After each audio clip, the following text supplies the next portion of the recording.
Island Hot Tubs and Pools, and in this video segment, we're going to look at our chemicals, how we're going to get our chemicals started up for the season, and what we need to do to keep our pool maintained.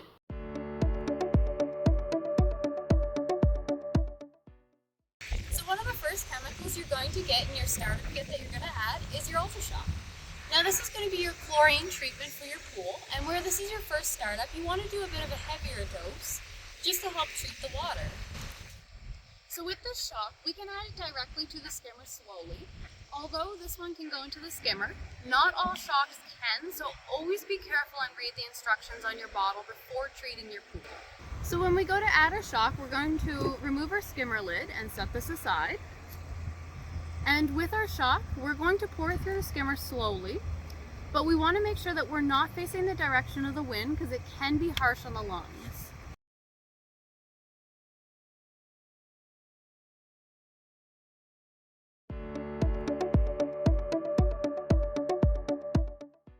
The second chemical you're going to add to your pool is Algae Resist 50.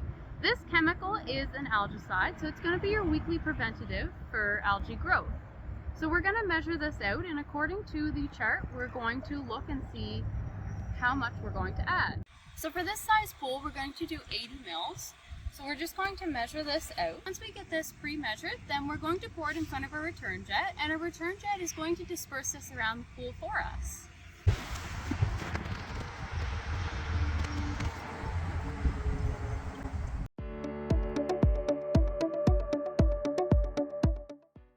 So your last chemical step for starting up your pool is your chlorine pucks or sticks. So with this, if you're a saltwater pool, you won't need to do this regularly, but if you are a chlorine pool, you will need to do this on a regular basis. So you do have a few options. One option is to place them in a floating chlorinator. Another option, if you don't have this, is to throw it in your skimmer. And if you have a heater, then you'll be throwing it in your chlorinator, which is the tall gray canister that follows after your heater. We are doing our chlorine pucks. Then we'll just take the top off of our chlorinator. We will take one of our sticks, we'll just drop it in there, and we will just place the lid back on. Once the lid is on, then you can just put your chlorinator in the pool, and he'll just float around and dissolve the chlorine pucks as he goes. Always remember if you have any leftover chemical, whether it's your weekly chemicals or any other chemical you had left over from previous treatments, you always want to keep it away from children and animals just because it can be hazardous to their health.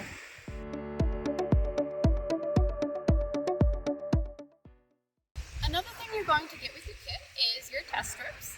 And these are going to be what you use to monitor your chemical levels. So when using these test strips, they're very simple. So we're just going to open the lid and we're just going to remove one test strip. We take this test strip and we will dip it in the water. And then we will wait 15 seconds and we'll compare it to the back of the bottle. So on the back of the bottle, you're going to have a section that says low, okay, and high for each of your categories. And you're just going to look and see what matches best with your test strip. So on this one, it looks like our pH matches closest to a 7-8, which is in the okay range. Our chlorine matches closest to a 10, but that is because we just treated it. Our alkalinity matches closest to the 120, which is okay.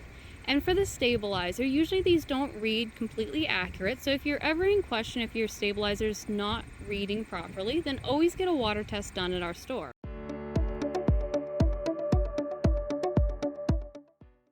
So when we're taking our water test, we're going to go across from our skimmer and we're going to go elbow depth. So we'll just take our bottle and we'll sink it down to our elbow, and we'll make sure that this is filled all the way. Now once the bottle is filled, you'll just place a cap on it.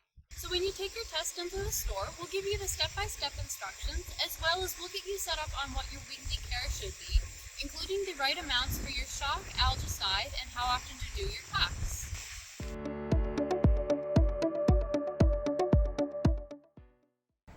We'd like to thank you for choosing Island Hot Tubs and Pools, and we hope you found our educational videos very informative. And if you have any more questions, you can give us a call, you can text us, or you can email us.